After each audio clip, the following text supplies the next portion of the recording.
NZ Aerosports, Icarus Canopies, now Gyro.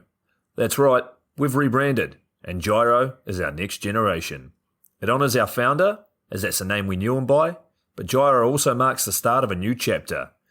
And not to be biased, but it's going to be fucking epic. Long story short, we're more us than ever, so if you're new to the sport, or even a Sky God Ninja Turtle, welcome. I think our valiant leader Lucy, Gyro's daughter, says it best. And we still got that fuck yeah attitude. Rebrand! Woo! Rebrand woo indeed, Lucy. Anyway, head over to gyro.com for more info and get amongst your legends. I was 19, broke, unemployed, and sold my girlfriend's canopy for drug money. So I thought I better sew her a new one. What a sentence, and what a story. This describes the humble yet outrageous beginnings of NZ Aerosports, the home of Icarus Canopies, in the words of our founder himself. From getting a paratrooper toy from his mom, watching parachutes at the DZ as a 6-year-old, jumping off the wharf with a parachute made from bed sheets, doing his first jump at 16, sewing his first canopy on a borrowed machine at 19, and starting to sell parachutes out of a garage in 1986, Paul Gyro Martin had an undying love for the sky. Our company started with one man with the wildest of spirits and a true blue sky dream, a renegade. In the time that Gyro created and ran the Icarus Canopies brand until he passed away in 2017, he pushed everything he had to its limits. We miss him, and we always will. Gyro is the next generation of NZ Aerosports. It honors our founder, of course, because it was the name we all knew him by, but Gyro the rebrand also marks the start of a new chapter, our next jump. Gyro is the space between sound and silence, art and science, chaos and calm. Gyro is a state of epic tranquility that transcends understanding. That moment, in the door, in free fall, mid-swoop, where nothing but the present exists. A perfect balance of euphoria and thrill. Gyro captures our passion for flying and our commitment to designing break-the-fucking-rules canopies that deliver pilots pure, wild flight. Coming straight from the cockpit, it's another episode of Lunatic Fringe with the fucking pilot.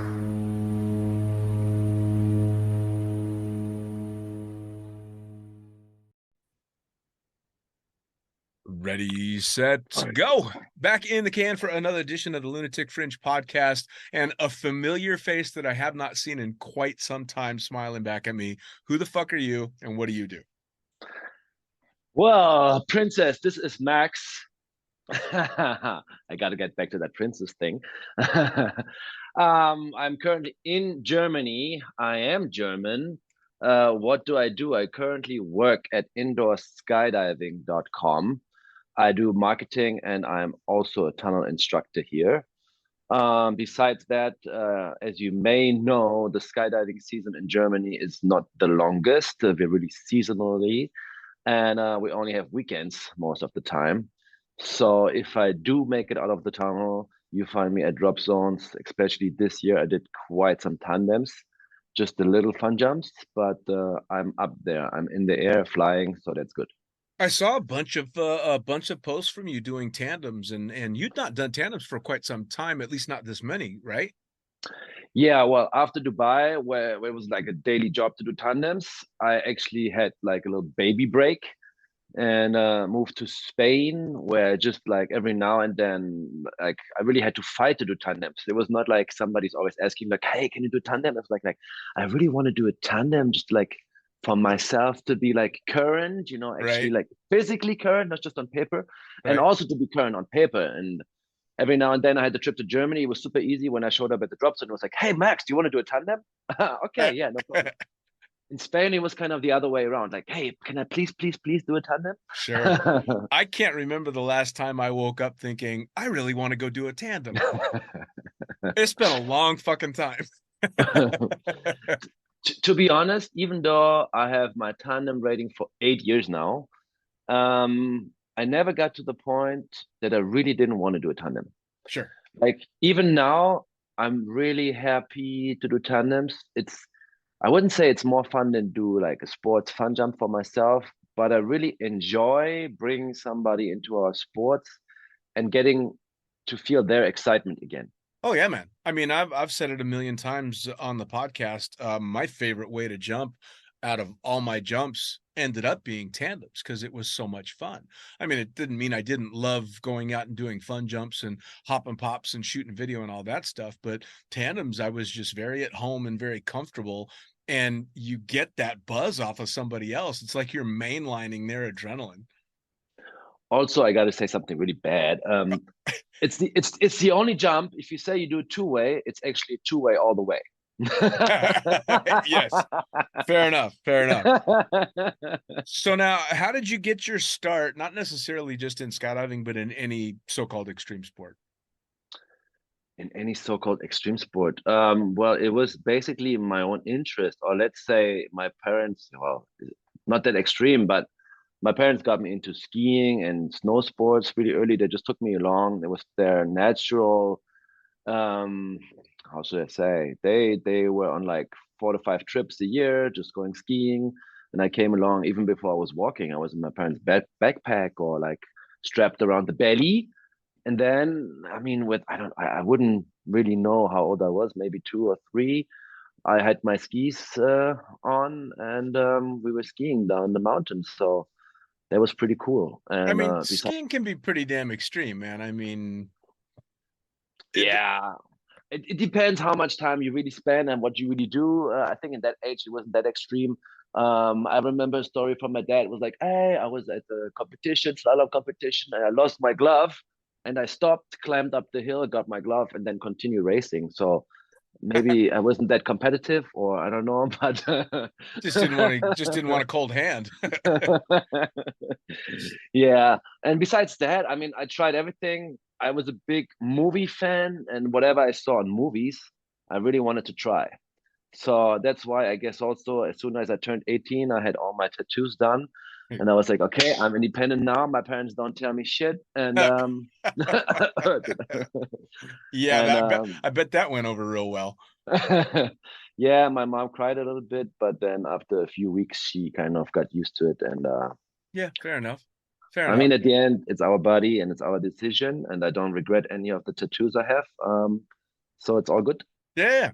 I mean, tattoos can definitely be considered a bit on the extreme side too, although now it's extreme to not have a tattoo because everybody like you and me are sleeved out and, tattoos all over the place. And my wife doesn't have a single tattoo and it's weird. Yeah. Especially in skydiving and Yeah. people around. Like, if you don't have a tattoo, it's like, what? You skydiving? You don't have a tattoo? Or let's put myself into another extreme. Oh, what? You're a skydiver? You have tattoos and you don't drink? Right. Right. Yeah, absolutely. It's like a narc walked onto the drop zone. Yeah. It's strange. So now, how did skydiving enter your life? How did you get started? How did it enter my life? Well, my dad used to fly little 206, little 182s here in Germany. And he took me along also when I was like a baby, carried along in the maxi cozy. Yeah. We're going like on trips here throughout Germany or maybe throughout Europe, whatever you do. And there's like on the airport where he was at, there was always like once a year like a festival where they had like shows and remote control planes and whatever and skydiving. So my mom actually did her tandem maybe I would have to guess now 30 years ago, let's say. So I was 8 and I always wanted to do a tandem as well. And then back then they said, oh, you're too young, you're too small, whatever. And when I turned 10, there was this festival again and I was like, hey, can I do a tandem? And they're like, yeah. And then I did one on Saturday. Yeah. And then I did one on a Saturday and one on a Sunday, right the day after, because I really liked it. Nice. And I was like, hey, can we do like a backflip? And he's like, yeah, you did well yesterday, so let's do it. I'm like, nice. Cool. Dude, it's so cool, especially with Europe and I worked in New Zealand for a while as well, which is where I took my youngest student was 8. And I was terrified as the instructor because this little guy is just teeny on the front of me, and I'm like, oh my. And I think he would have rather been playing with his toy cars in the dirt, but his dad was insistent that he go make a jump. But in the States, try and get a 10-year-old legally on a tandem? No way in hell. Never happened. Yeah, well, actually, I just had this similar conversation today with a friend and with some customers in the tunnel asking how old you have to be to do a tandem jump. And I don't even know where to start with the story. Let's say Milo, my son, who is now 6, Yeah. he came the other day and pushed me and literally said, "Dad, you're an asshole." And I'm like, "What?" And that was at the drop zone. And he's like, "You can have fun with all these people around here, but you're not taking me for a skydive. What's the problem?" And it really left me speechless for a few minutes because I didn't know what to say. Because on one hand, I was upset that he called me an asshole. Sure. On the other hand, I felt him and I was like, "Oh, I really love to take you." And it's not the first time that I'm thinking about it, but I don't know how to say it, psychologically and physically, normally I would say he's totally into it. I mean, he's flying in the tunnel. I booked 30 minutes and he just flies them straight. He doesn't want to break, nothing. So he's a machine, but I'm just a little bit scared about the sinuses. Like if something Sure. goes wrong with the depressure, then you screwed something up for his entire life. And Yeah. that's something I don't really want to do. Like I know I've heard of other tandem instructors who took their kids here in Germany, in Russia, wherever. But I'm really struggling. Like I'm thinking about doing a hop and pop maybe next year with him, just to Sure. like stay a little bit lower on the altitude. I But mean, besides that, it's a proper concern though. I took my nephew for a ride along many years ago, and my sister and mom were out at the drop zone visiting when I was flying, and so I took my nephew up for a ride and didn't ask him, "Hey, do you know how to clear your sinuses? Do you know how to plug your nose and clear your ears?" And he didn't.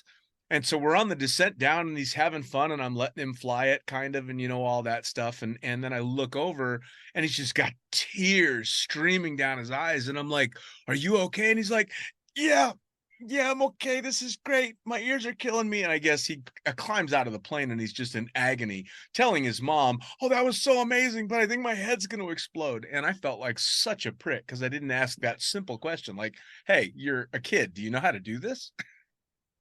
yeah, no, exactly. And that's my only concern why I didn't take him this year.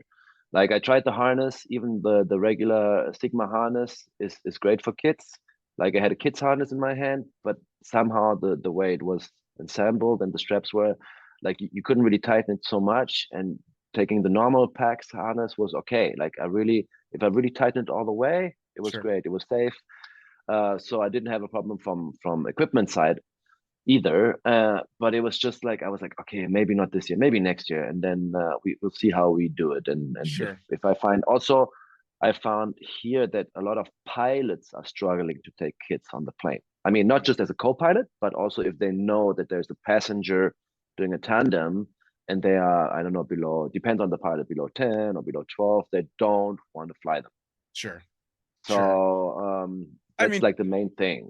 part of me understands and part of me doesn't. I mean, I come from a drastically different generation, so I kind of get it and I kind of don't. But I mean, your parents, obviously, you got to jump at 10. So you do that first tandem at 10, but when did you actually decide I'm going to learn how to skydive?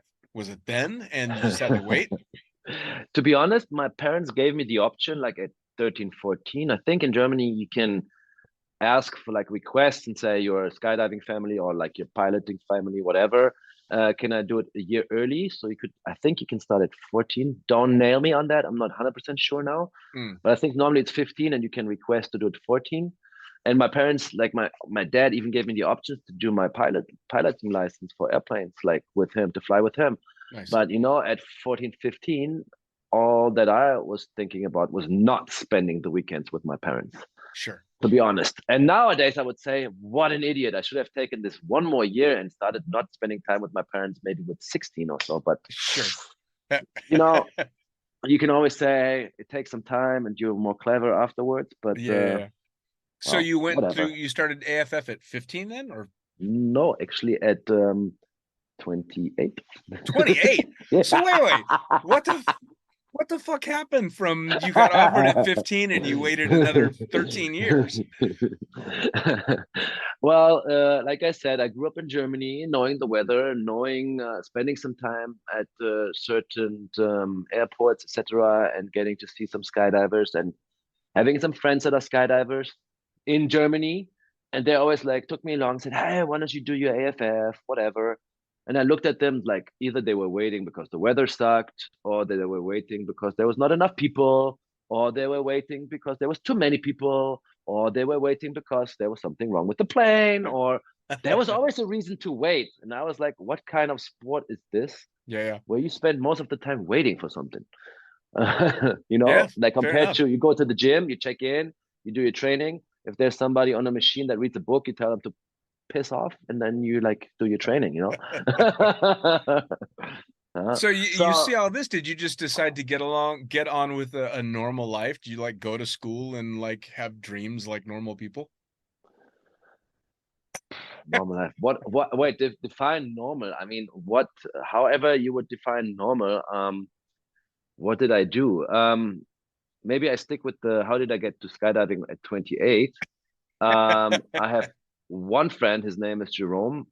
He like constantly tried to get me into skydiving, and then 2013 for my birthday, I think, or 2012, he took me to the tunnel to indoor skydiving in Bottrop, and was like, "Oh, here's 10 minutes. It's for your birthday. Enjoy." And we were flying, and it went quite well. The instructor was Toby Sherinsky, and he was like, "Oh, Max, you're quite talented, at least a little bit, whatever. You should do it more often, and you should come skydiving and do your license and whatever." So kind of like got convinced. A week later, during Eastern, I started my AFF, and then went skydiving pretty much every weekend. Went along with Toby, who was doing his canopy piloting courses also at different drop zones, and did I think 1,000 jumps in my first year. Holy shit. And yeah, so that's how it started, and then it became kind of extreme. Yeah, for sure. I mean, especially to take that kind of a break in between that first tandem and being offered AFF and then waiting all the way to 28 and then cranking out 1,000 jumps in your first season. I mean, holy shit. Man, oh man. You must kind of look back and go, how many jumps would I have now? Where would I be? Yeah, but not just looking back at 14, also looking back at 2015-16 when I was in Dubai. And when after I left Dubai and then going into like a baby break, which kind of took my way from all the way up here pretty far down, because I just went through like kind of normal life in quotation marks, and just having skydiving as a hobby compared to actually getting into it working wise very quickly, Sure. and then taking like a break, like a hardcore break. Well, now how did Dubai happen? Well, first off, how did you decide you wanted to become an instructor and work in it? And then how the hell did you end up in Dubai? Well, one of my backgrounds was that I studied film and photography, and I kind of took that along to skydiving. And I was wondering why, when I got there, everything seemed to be stuck so far behind. Like the technology went on. I mean, there was GoPros for sure, but there was GoPro, I don't know, maybe back then 3 or something, and people had still GoPro 1s, and they didn't know how to edit videos. And I was like, hey, why don't you have like nicer videos for like, I don't know, for a commercial, or just for your for your website, for the AFF school, whatever. And I wanted to take like my video stuff and photograph stuff into skydiving. So I started doing that, and then like sending out some pictures to magazines, so like to the German magazine. And then I reached out to like people that I met here, whether it's skydiving clothing for a German company, like for Rainbow, and then for Cyprus. And I started to become like a Cyprus rep pretty early. And I really wanted to like know what I'm doing. So I kind of started with Paratech, which another German company here, and did like my rigger, but I didn't want to be a rigger. I just wanted to get the know-how to understand a little bit. Like I Sure. didn't want anything on paper. I didn't want to pack reserves for anybody. I hate packing. I still hate packing. Like I do it and I have to do it. I know I have to do it, but I definitely don't want to do it for anybody else. Sure. And so it was just out of curiosity. I just wanted to know how things work, Mm. and have it explained to me. And yeah, I tried to see like what could I do in skydiving, like job wise, and I did like a few different things. And then like in Germany, you have to be in the sport at least for 2 years and have a certain amount of jumps to become a tandem instructor. Sure. So after this time went by, everybody was like, "Ah, you should do AFF instructor and tandem and whatever." So I did that.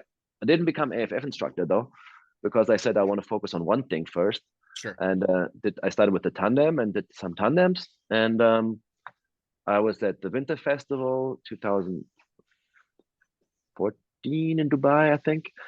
And knowing like Frank, for example, Yeah. for a long time already, he kind of got me connected with Alan, and then it was about video projects and stuff, and just like being able maybe to work in Dubai. And I was asked, "Hey, don't you want to come to Dubai?" But then, there was also the year where everything changed a little bit and it took some time. And then I was Sure. hired as an instructor. And yeah, that's how I got to Dubai. It was a hell of a place, yeah. I mean, especially you got there kind of as things were kind of starting to shift, but it was still, I mean, Dubai was Dubai. I think Dubai is still Dubai if you compare it to other places, and it's still a nice place to be.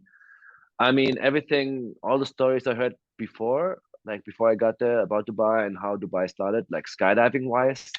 I mean, that was just living a dream, and a dream and a dream and a dream that came Yep. true. And how much do you want on top of being able to skydive every day? Yeah. No, exactly that, right? I mean, it was, and I only got there kind of for the tail end of the golden era, so to speak. But even the time that I spent there, I was ridiculously spoiled. I mean, I'm walking around going, but I'm a jump pilot. You guys are supposed to like shit on me and not pay attention to me and just be mean and yell that I, took too long or I didn't go high enough and all of a sudden I'm showing up and somebody made me a pair of swoop shorts and I'm being given tunnel time and I'm like, what the fuck is going on? This is ridiculous. It was so amazing.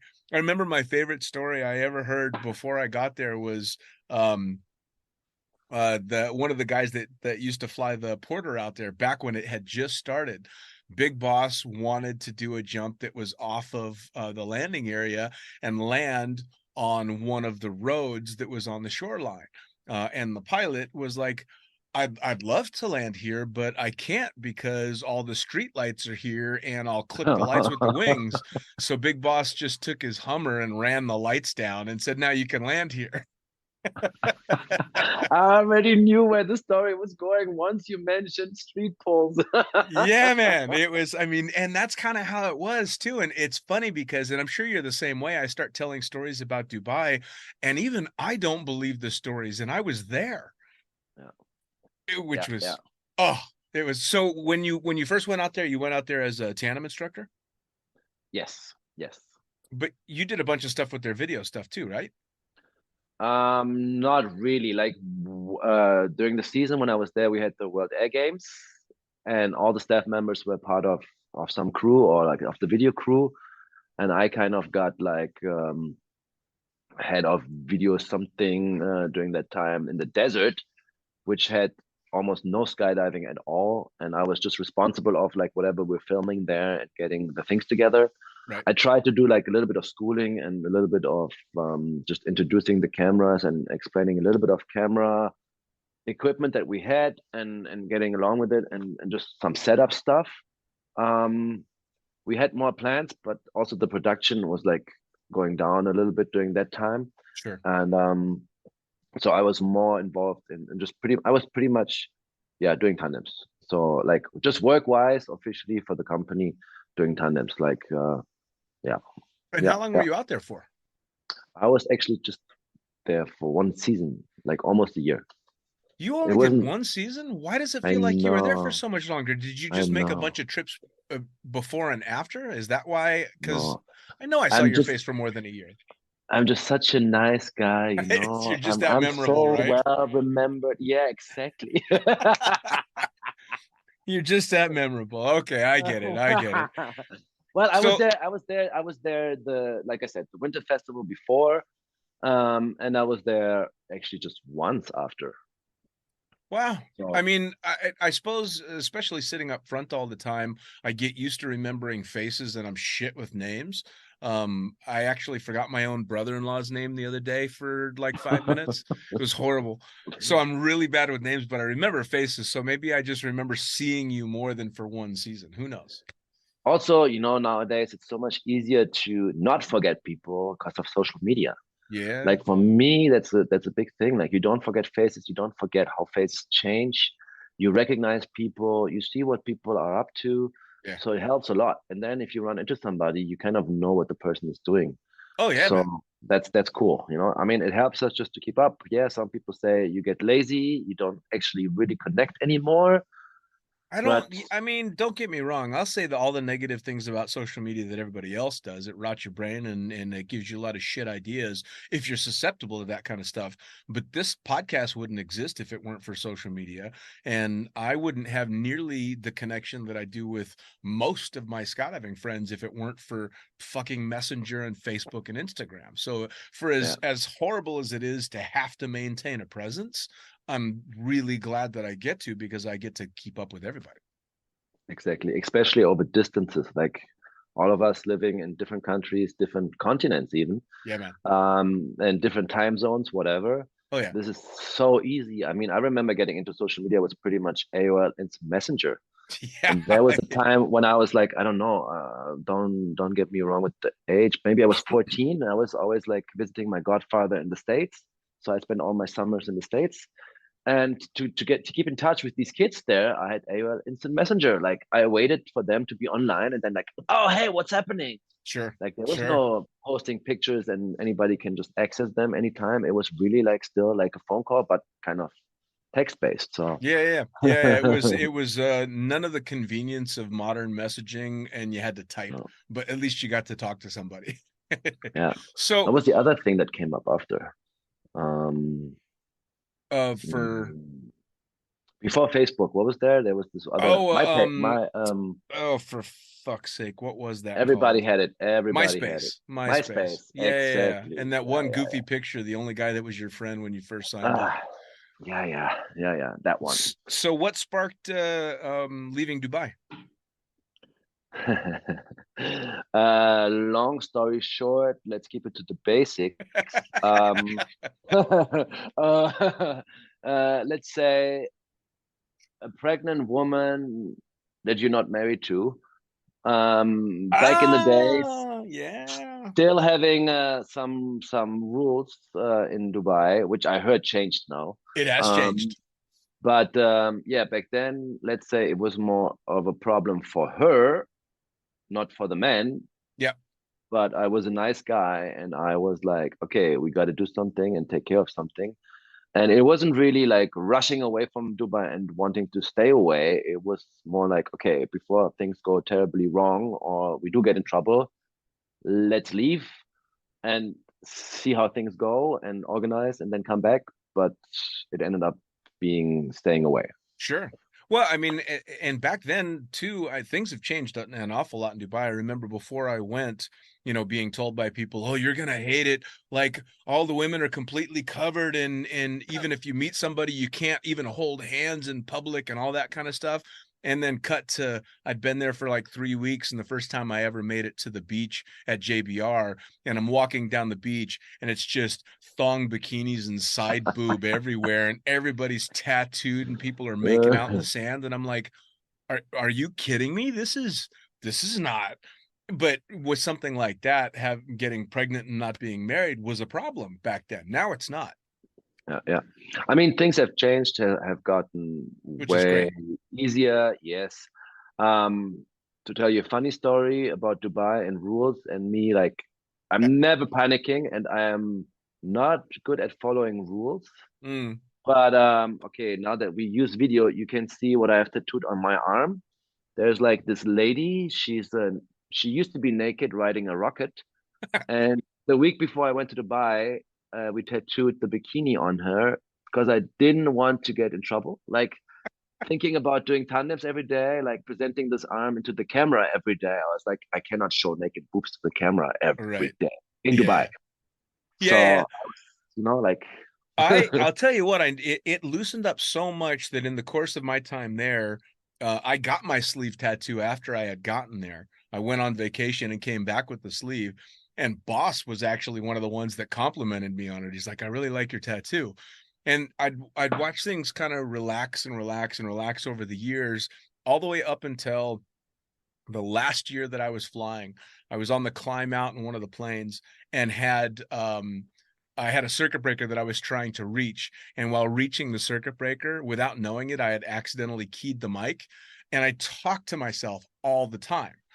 And as I'm reaching for this switch, I'm literally leaning down, going, "Goddamn motherfucking son of a bitch," over the radio frequency to Dubai, like anybody listening.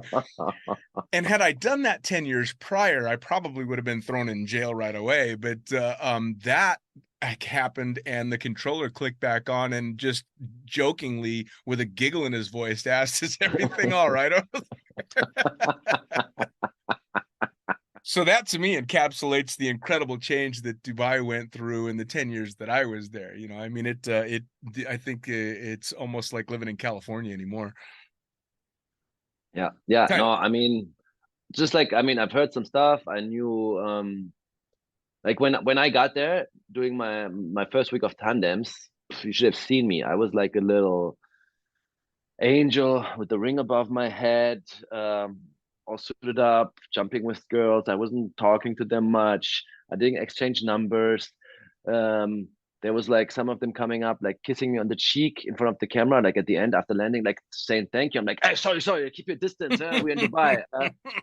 That was my first week of doing tandems, like I was really afraid to get in trouble.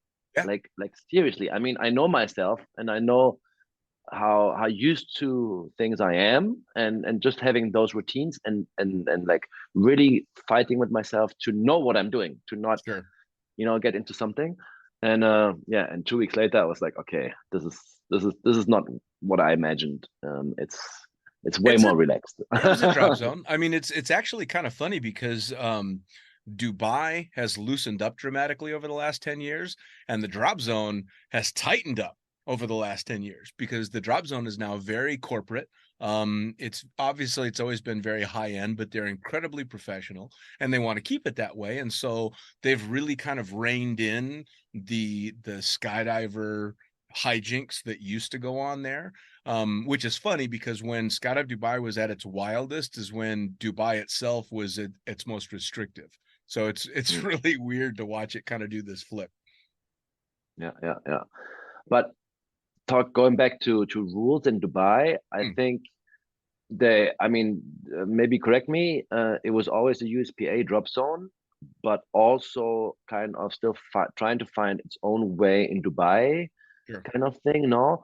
And I remember 2016 maybe, we also were talking about rules in Germany, like for age restrictions, because when I was jumping there, it was still 18. Yeah. So we couldn't take anybody on a tandem that was not 18 yet, no matter who it was, no matter where he came from or which level of VIP he was. Um, and we were talking like about how it is in Germany and the rules, and then to adapt maybe in Dubai to bring that level down to just open up to more customers and to more families. And I think it was lowered down to 14. Do you know? At least 14, if not younger, but definitely to 14. I think so. Yeah, I think like I remember something like 14, Yeah. and so that's a big gap already that you fill. I mean, Yeah, like yeah. That kids started from 14 to 18. basically just before I retired from there. They had dropped the age down because I remember not really knowing what was going on. And then I look out the window as a load is loading up, going, what the hell is that? Because it was a couple of little kids getting on the airplane. And I even had to radio to Manifest going, is this shit cool? are we taking kids now? And they're like, yep, we sure are. So now when you left Dubai, you said you took a break. Obviously, you went and became a dad and started doing all that. Is that kind of what sparked skipping away from skydiving, or it just kind of happened that way? Well, it didn't. It's not like I jumped away from skydiving. That's good wording. Um, it's not like I wanted to leave skydiving. It was just that, I mean, obviously Dubai is like one of the drop zones where you can basically jump all year round. Yep. I have I was told back in 2015, I think, in the winter season, there was never a winter season before where we had so many bad weather days. Yeah. And besides that, I mean, normally you can rely at least on the palm that you could jump. Yeah. I mean, it was really reliable to have a lot of days for jumping during the year. Even in the summer, I mean, you just have to keep it early enough, but you're still jumping. Sure. You can't compare it to anywhere else in Europe, where you definitely struggle more with the weather. And Sure. even in Spain with the winter, you never know what's coming. It could be quite cold, rainy, whatever, cloudy. So you definitely have less days to jump. And yeah, catching up with Dubai afterwards, it's hard to reach that level, you know. And yeah, it's not like I really tried to get somewhere, also because I wasn't living close enough to a drop zone. I was kind of like, we moved to Barcelona, and there was the time when Window Barcelona was about to open, or was supposed to open. So I was like, hey, cool, let's take some time off and maybe try to work at the tunnel in Barcelona. But that tunnel was delayed big time, like over 2 years, because there was like problems with the grounds and the water from the grounds. So that was delayed. And then, yeah, I was just saying, okay, every now and then let's do some tandems in Manresa, which was like an hour away. And every now and then we went to Emporia Brava. But they also, even though it's Dubai owned, it was like, it still has like its own rules kind of. And Sure. It wasn't, let's say, it wasn't even like an ace in my pocket that I was working in Dubai before. It was just like, I never really got into it. Sure. So, Well, if anything, I think that coming from Dubai would almost be a strike against you, because Dubai kept taking their planes. yeah, I think for Emporia, it's not what people there expect. Like, I think they expected a little bit of the same story like Dubai itself Sure. when it was taken over, which didn't happen. It's not like it rained gold there. But it's still a good working drop zone all year Sure. round. So I Sure. mean, for Europe, it's Well, one of you the get biggest. so skewed when you spend any length of time in Dubai, because that's just not how the rest of the skydiving world works. It just isn't, you know. I mean, there were every single year at some point I would have to stop myself when I'd get frustrated about this or that or whatever, and I'd have to stop myself and go, "You're a jump pilot and you're living in a high rise and you drive a Mercedes. You should shut your mouth." You're not living in a tent, not struggling paycheck to paycheck, if you're lucky enough to get a paycheck. I mean, I was super happy to be invited by Dubai and to get the opportunity to work there. There was mainly Ellen, who used to be the drop zone manager when I was first asked, but then swapped over to Sandrine. And I was grateful for both of them, that to kind of also with the support of Frank, to kind of like try to get me to Dubai and to work there. But I also noticed, like, I came there like super happy and like really saying like, wow, this is like, when I started skydiving, everybody said the drop zone to go to skydive is Dubai. And not talking about working there. I mean, just going there as a fun jumper to do like at least one jump and be like, wow, I jumped in Dubai. And then I got to this point where I was invited to work there, and I was super grateful. And I got there with like high expectations and this, but then was also so influenced by everybody's mood and how things changed, and to kind of get, how do you say, side affected by what was going on, even Sure. though I had nothing to complain because it was still like more than high standards and Oh yeah. and what you were getting and everything. But everybody became like, sorry to say, a little princess and had something to complain about. Yeah, I mean, again, whether it was the salary or amount of jumps that you had to do or equipment or whatever, you can't complain. I No. mean, yes, it's hot, but you land, you just drop the gear somebody else is packing. You get an air conditioned spaces. Yeah. Well, I mean, It was, that's like telling somebody that jumps at Skydive Arizona that they couldn't handle the heat. Yeah, it's fucking hot, man. I mean, it's just hot. That's it. It's hot. Same shit in the sand as it was in the desert in Arizona. I mean, it's hot. So now I saw a bunch of pictures and a bunch of posts of you doing paragliding as well. Yeah, you've taken your son paragliding, haven't you? yes. Funny enough, during Corona, it hit Spain also like from one day to the next. The drop zone was just closed. Like we were jumping on a Friday morning. I went for lunch, and then 12:30 or something was the last load. And then we all left our gear like usual in the hangar, and then they locked it, and then it was locked for 1 week, for 2 weeks, for 3 weeks. We were like, okay, what's happening here, you know?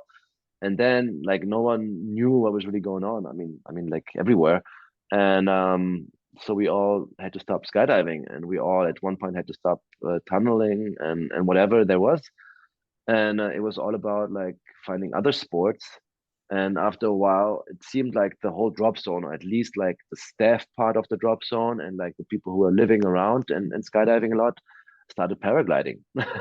Nice. And so we all went paragliding, and some people just kind of went by themselves with like rented material or got some secondhand stuff. And a few of us went to like paragliding school. I decided to go the way of the paragliding school, just also to have official papers if I want to travel abroad or whatever and come to Germany, which was for me, good choice. I'm not saying the other choice is bad if you just hang around there and just paraglide, but it was great. Like it was the very similar sport to skydiving, but then still so different. Sure. Like, I mean, whatever you trained the years before with your eyes and like knowing your glide ratio and everything, it's just different. Like Sure. every skydiver going paragliding thinks I know how to do it, and tells like the instructor ever like, it's just a canopy, whatever. Right. And then they land in the trees that are like 30 meters behind the landing area, you know, because it's just so much longer and the glide ratio is so much bigger. It's crazy. I mean, and I have yet to go paragliding. One of these days, hopefully I'll get around to it, but that's what I've been told by every skydiver that goes to it. They're like, yeah, yeah, it's exactly like it when it is, and then it's not. Yeah, I mean, it's great that you can like, you just like hike up a mountain and then you're up there. I mean, it's way more like you have to make way more choices for yourself. Like it's not like you go to a drop zone, and I mean, there's different drop zones also concerning that, but it's not like you get there and somebody tells you what the weather is like, what the Right. winds are like, where the pilot drops you, if it's safe for you with less experience or with more experience to jump, whatever. Right. It's like you go there and you have to make a choice. You have to Yeah. know the weather, you have to know the area, you have to know your level, you have to know your equipment, you have to make your plan. It's like you have to do so much more work, Sure. and and that side is like very difficult, I think, for most skydivers, because they're used to coming to the drop zone, pay the ticket, and think everything is done. Like a lot of people think everything is done and dealt with by paying the ticket, Right. and that's different in paragliding. Sure. And Sure. and that was something we all had to kind of learn. Doesn't matter whether it was very little experienced skydivers or people with more than, I don't know, 10 or 20,000 jumps. And it was very interesting to see like these different levels coming together and learning a new sport together. It was Sure. really cool. And I really enjoyed this time. And I must say, taking Milo after a while, when I felt confident and when I informed myself with like talking to other instructors and people who do tandems and paragliding, how they would take kits. Like if you need a tandem wing already, or if you can do it with your own wing, because he was only like 18 kilos back then.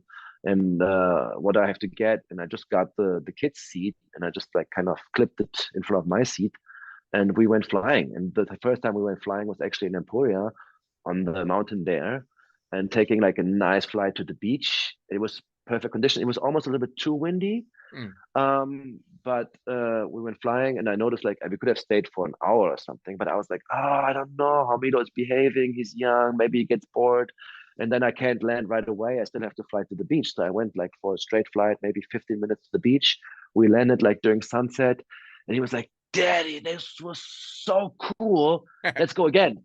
And I'm like, "Oh, great reaction." But look, the sun is going down and we need like another 1.5 hours to get back up. So we can fly today, but I promise you we'll fly the next couple of days whenever the weather and conditions allow it. And we went again, and he was like, longer, further, higher. We went flying for 2 hours or something. Oh, wow. And then we went further into the Pyrenees, where Margot, the mom of Milo, took her first course there. And I took Milo for some flights there. And it was also like 3 to 4 hour flights there. And like I had the drink, the camelback, whatever. And Milo was like, yeah, playing around with the camera and the selfie stick, and really had the time of his life at this moment. And I was just enjoying how he enjoyed in front of me. And I was like, great, what a cool sport to connect with your kid and to take him along. Sure. And yeah, at some point I just had to say, you know what, Milo, I really want to land. Like, I'm sick of sitting in here for 4 hours, and I want to go pee. And like, you know, like my attention span is like for me in paragliding, there was like this magical times, like 2.5 hours, and then I got kind of like to a point where I got a little bit bored. Sure. Then 3 was the next magical number, and then 3.5. Like the steps kept decreasing, and like really like, okay. So yeah, but I mean, I can just recommend that to anybody. And then we moved back here to Germany, and it was just, I went to like a paragliding takeoff place, and there were some people there, and like, oh, so where's your license? Where's your club membership? Where's your membership in this whatever federation? Blah blah blah blah blah. And I was like, you know what, guys, forget it. I don't want to fly here. Yeah, man. I mean, I think that would be the big draw to paragliding, is that it's up to you. That's your thing. I mean, it's yeah.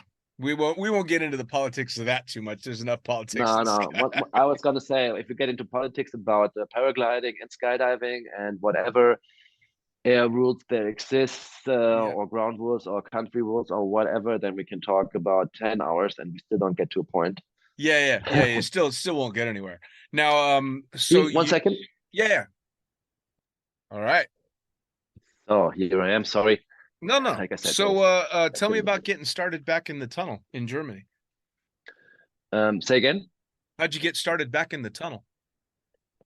Starting in the tunnel. Yeah, that was back then when Jerome got me my birthday present for the tunnel. And he had 10 minutes, and we were just like flying how you do it as a first timer. But, well, it kind of involved to a pro flyer right away, being a friend of a skydiver, and just like being dragged in there and like, boom, just follow along.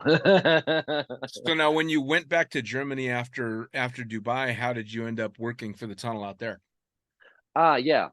So basically, back in Dubai, I did not have a tunnel instructor rating, but living in Europe, I was frequently asked like, hey, don't you have like in tunnels, like, don't you want to work in the tunnel, or can you help out for 2 weeks or something? I'm like, yes, I can help out, but do I need a rating for that? Yeah, you do.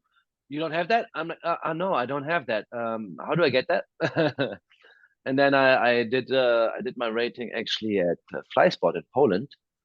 And after that, I went to board shop every now and then, and like in the first Christmas in, I don't even know the year, helping out for maybe 3 weeks, just basically saying, okay, give me all the shifts. I really want to like get into it and get to know things. And yeah, but it at the beginning it was pretty much just every now and then freelance help out basis.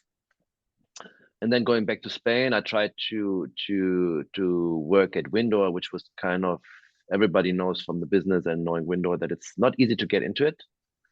Even harder than to get into Dubai. And yeah, I just had really little chances to work there, like really, really little chances. And then Leon, who is now the manager at the bot shop and at Indo Skydiving and bot shop, asked me, hey, Max, don't you want to come for Christmas and help out again? And that was actually 2 years ago. And I'm like, sure. And we like said, okay, then it's set.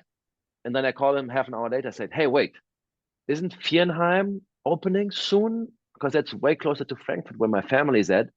And do you think I could work there during Christmas? Because that would be like super convenient. Then I could like combine visiting family and working and not having to drive 2.5 hours to bot drop, but also being able to just drive within like less than an hour. And he's like, yeah, we're not sure about the opening date, but yeah, talk to Patrick, who's the manager in Firnheim and ask him. I was like, oh well, yeah, I know Patrick as well. I call him. I say, hey Patrick, do you need some help during Christmas? Like, yeah, sure. You want to come? I'm like, yeah. And I came and I just said, hey Patrick, you know what? Like, I don't really need to see my family that much, Yeah. but I really need some work and I need to have something to do. Just give me as many shifts as you can. And I was basically just like for 3 weeks working every day and really noticing that I'm working every day, but I enjoyed it because I knew there was an end to that period. Or I Sure. thought there was an end to this period because we kept extending the only 3 weeks, week by week, until I signed a working contract there and There you go. basically just stayed.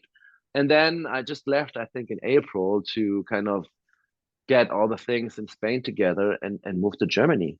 And then which everybody asked me like, why are you moving back to Germany? Coming from Dubai, living in Spain, and then to Germany. Are you crazy?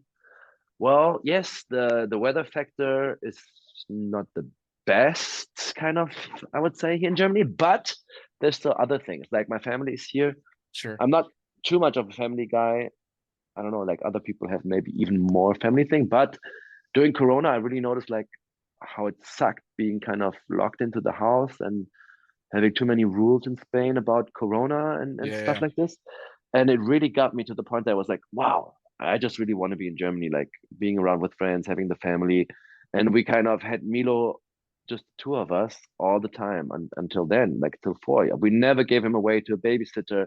There was never any like me time really with him and like giving him to the grandparents or something. So I was like, okay, let's do that now that he's a little bit older and move back to Germany and get to live a different life again. Sure. And yeah, just going working Eh, from like regular working hours every day, which kind of that was the hardest part actually to get used to. Sure. Like it's almost 2 years now, and I'm like, wow, that's so strange. Like my whole life, I was always lucky enough to have a job. I mean, Dubai was actually the first place where I really signed a contract working at one place every day Sure. and just for one company. But then now with the tunnel being like every day, it was really like, wow, I'm really like committing. It's the first time that I work at a company in Germany, and I'm really going there like all the time, and I'm Eh, not doing anything else. And even in the summer, we were working on weekends, obviously, because it's still like the prime time. Sure. Because everybody else is off work, that means they want to enjoy their time and come flying, and we have to work. So that took some getting used to, but yeah, that's the way it is. I mean, Yeah. at So 38, starting into normal work life is right. something to get used Yeah. to. So speaking of the normal work life and flying your ass off, how do people come fly with you if they want to come fly with Max or they want to hear more Dubai stories? How do they track you down? You mean the non-rated stories, or I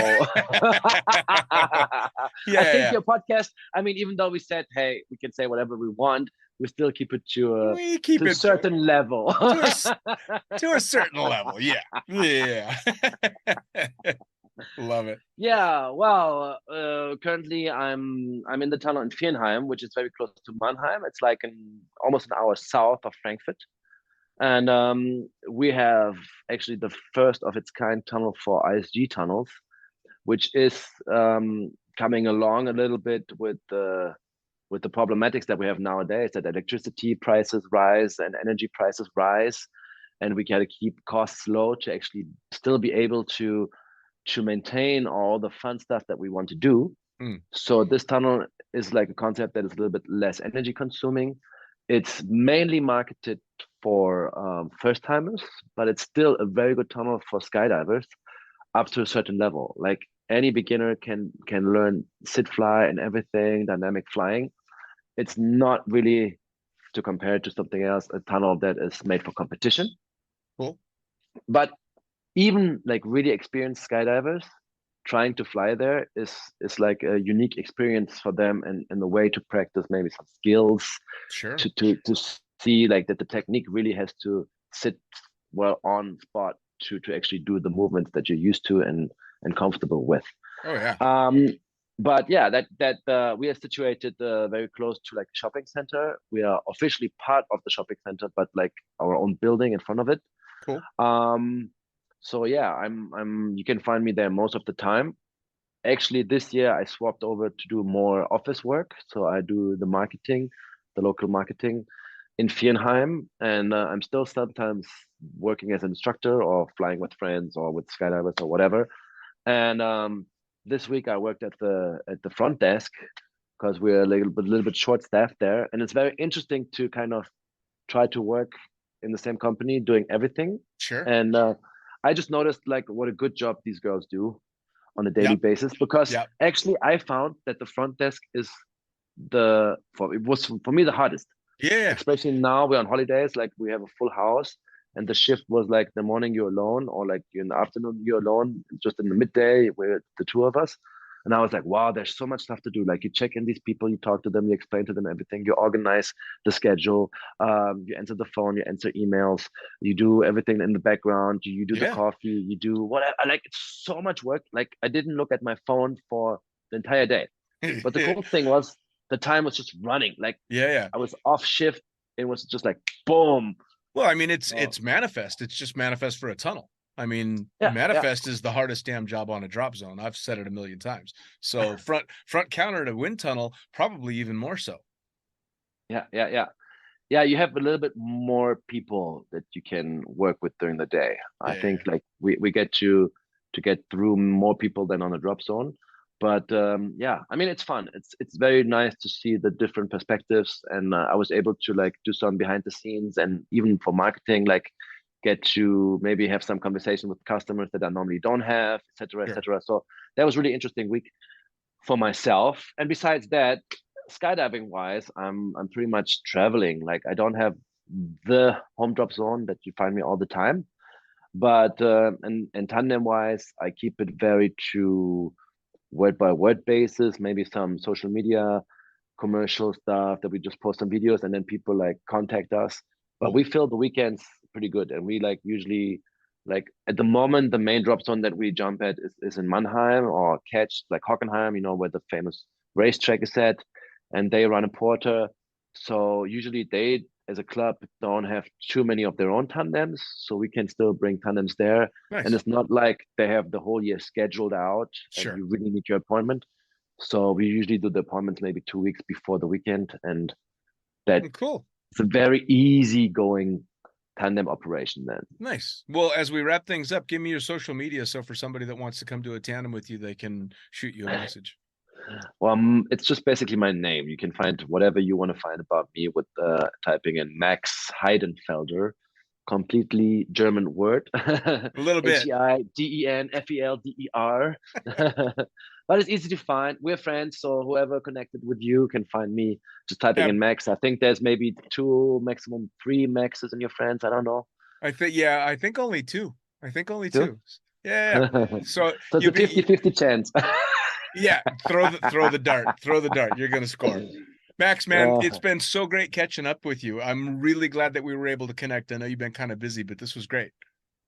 Thank you very much. Nice. Thank you for the invitation. Yeah, man. I mean, when did you start doing this? Almost 5 years ago now. Almost 5 years ago. Yeah, I remember you starting it. I remember like your postings about it. And I was listening at the beginning. Then I'm not such a like I never listened to any podcast, to be honest, or anything. So for me, it was like, okay, I'm not gonna listen to the last ones because I don't want to be prepared to what you're actually saying. I just want to let questions or talks come, and we see where it goes. Sure. And if it goes too far, I'm like, hey, what's going on here? Well, this was perfect, man. Hey, it was perfect. It went well. All good. All right, brother. And the time just ran by. Yeah, man. Just like that. Like I said, this is the only way I can keep skydivers' attention is to keep them talking. It's not like skydivers like talking about themselves. No, not at all. Not at all. Or their sports. Take it easy, brother. You too. See ya. Well, there you have it. Another episode of the Lunatic Fringe podcast brought to you as always by, well, wait, not as always, actually. Brought to you now by Gyro. Formerly known as NZ Aerosports, you'll head to gyro.com for their next level line of canopies. By Pussfoot, the extreme sports collective. Head over to pussfoot.com to check it out. By Summit Parachute Systems, check out summitparachutesystems.com to talk to Jarrett Martin and the gang about kick-ass pilot rigs, rigging courses, and more. By Flyaway Indoor Skydiving, go to flyawaytn.com and check out all the cutting-edge stuff to come. By Pure Spectrum CBD, head to purespectrumcbd.com to check out their wide range of CBD products. And as for us, head to the lunaticfringepodcast.com to listen to any of the hundreds of episodes currently available, hit the link for our YouTube channel, pick up your copy of the Lunatic Fringe book or The Accidental Stripper, and get a sneak peek at upcoming guests. Once again, thanks for listening. We'll see you next time.